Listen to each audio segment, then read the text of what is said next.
this is a weekly reading for Virgo.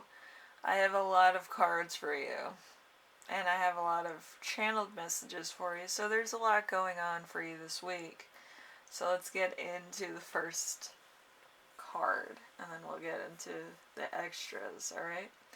So you right now is going to be the Five of Pentacles. The Five of Pentacles is in reverse, obviously. So there's going to be some hard work will improve a financial problem. So you could be dealing with a lot of financial issues. I feel like everybody is. But in your case, it could be more to the point of a hospital visit or an emergency that was unavoidable. So you had to pay that off. You had to pay off some bills that you might have been late on and kind of fix the situation. Alright, so you might be working double shifts, extra time, or on extra projects in order to fix the problem that you're facing right now. Okay, so let's see. We have the week's theme, which is going to be the Seven of Swords. The Seven of Swords is kind of superficiality. So there's something here that's really surface level stuff. Okay, it might be something to do with your job.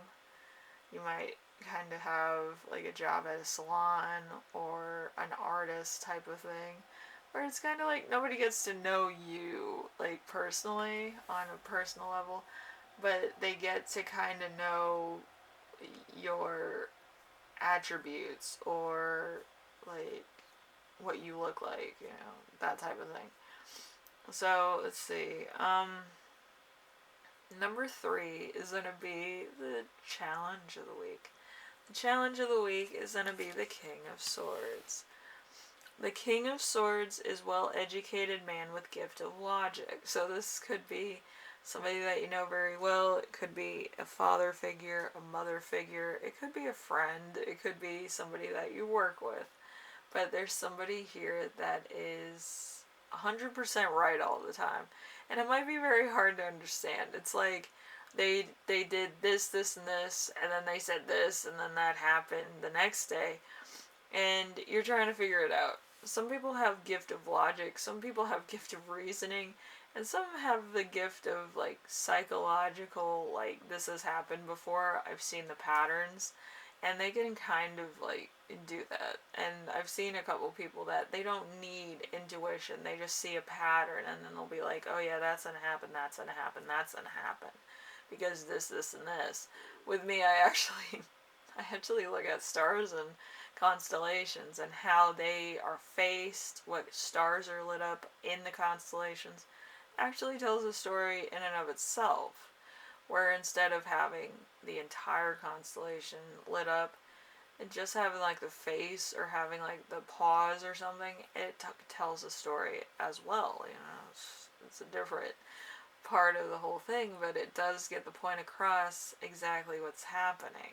And if you watch the stars too much like I do, you start seeing it as a play or as scenes in movies or things like that. It's really weird to explain to your friends, but it works. It's a lot of fun, and I could watch the sky for hours, but people don't understand that. Yeah, they're just like, they're stars. What could they possibly be telling you? But yeah, they tell stories of everything and everyone, so it's a different thing altogether. Alright, so we have number 4. Number 4 is lesson to remember. This could be a thing of the past that kind of is relevant right now, okay? So we have the Judgment in reverse. The Judgment in reverse is a decision is being delayed. So there's something here that was delayed, or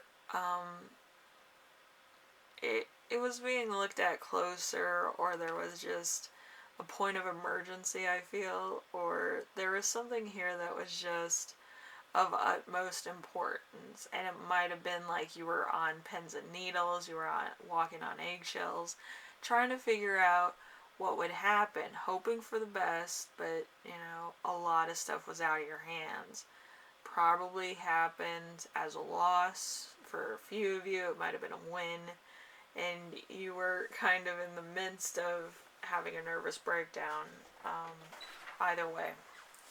Okay, so number 5. Number 5 is going to be the lesson that you will learn this week, which is going to be the 5 of Swords. The 5 of Swords is defeat over a battle of wits. So somebody is going to be outsmarting you. So be careful. A battle of wits is usually somebody with a lot of trivia, knows the situation, or they're one-sided. They're not going to be swayed to the oh, you're right about that kind of side, or they're not going to compromise and meet you in the middle. That's kind of what it is. So there's going to kind of be like a draw here, but it's going to be a bit of a challenging discussion about something, I feel. So, yeah, it's interesting. Anyway, the gift of the week, I have a lot of cards here. I have a total of about 8 cards for the gift of the week, so this could resonate for a few of you. It might not. It might only resonate with 1 or 2 of you. Some of the cards will, a few of the cards might, and a lot of the cards might as well. It's a joke. If you don't know the joke, it's fine. It's haha funny. It's not hoo-hoo funny. But anyway, so the first gift of the week is going to be the High Priestess. The High Priestess takes time to look carefully at a problem at hand.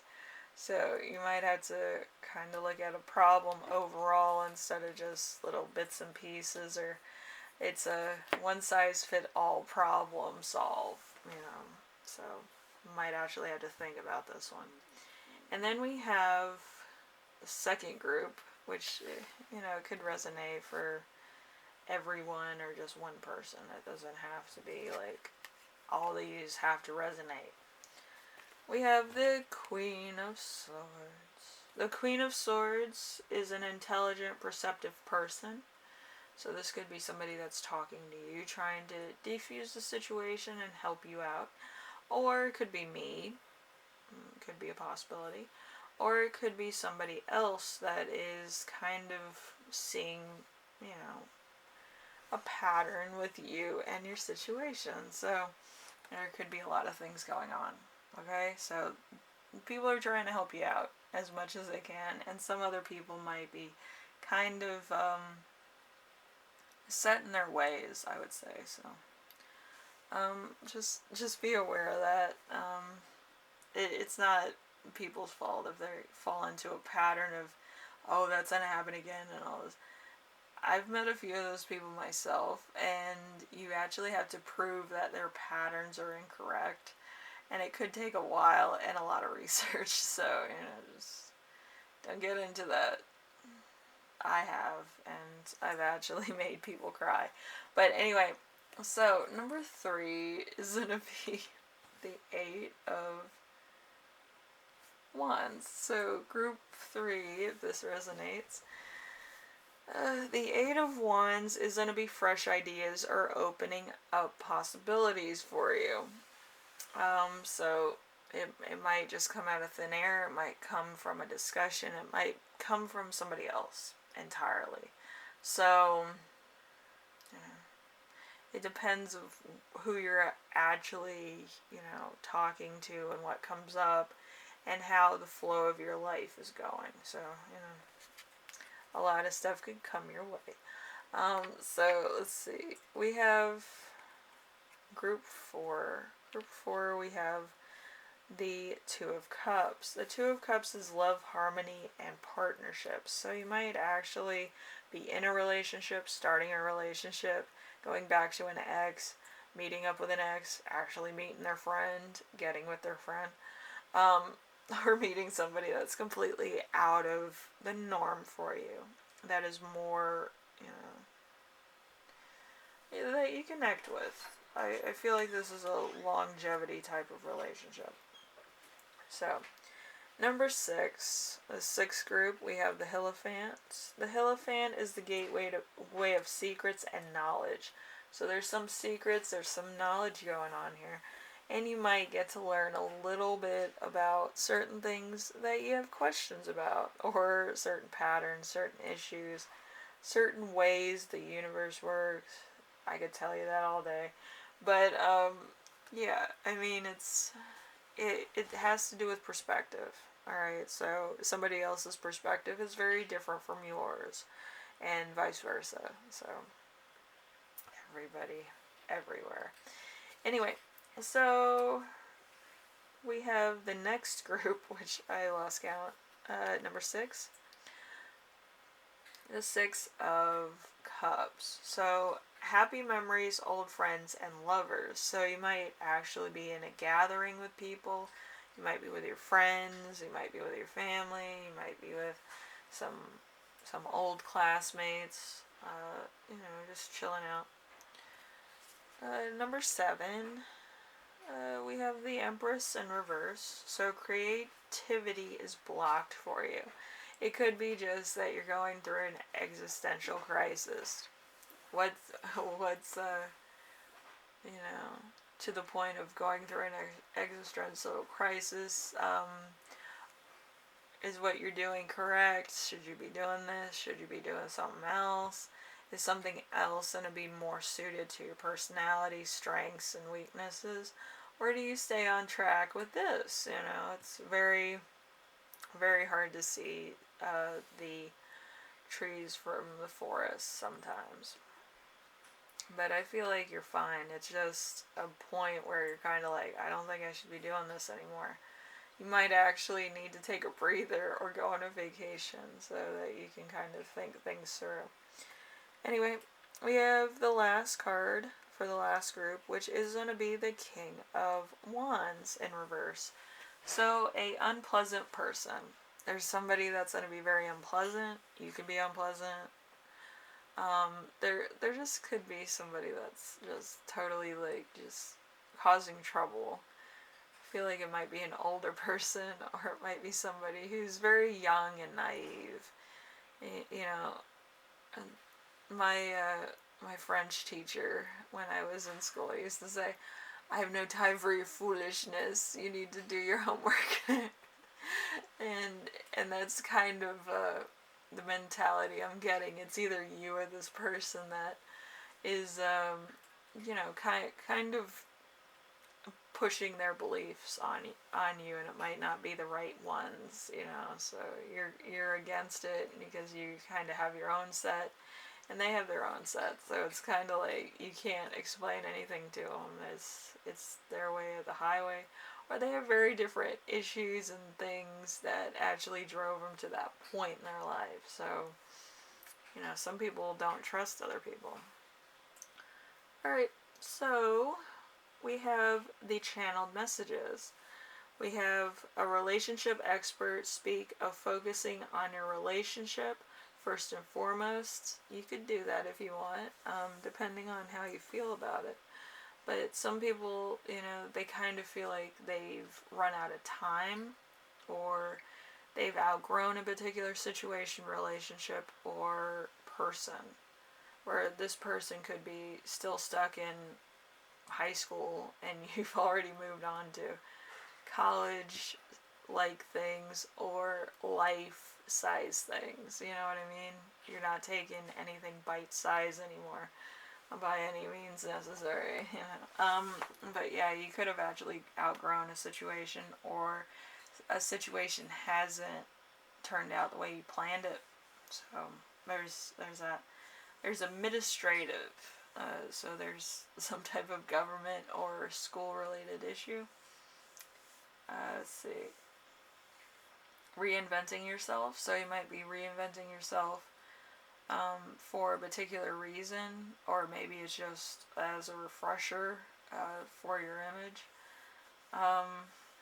Let's see, turning your back on somebody. So it might be a just thing where this person kind of you know, throws you under the bus so many times, and you thought that y'all were friends, and you're just like, I'm over it, man. And you just kind of leave them in the dust, you know. You don't treat your friends like, you know, you treat dirt, you know. You can't be doing that either. So, let's see. Teaching, you might be teaching. Um, your home, where you can be yourself. So it might be a home, or it might be a person, place, or a thing. Some people are like, well, a home is a place.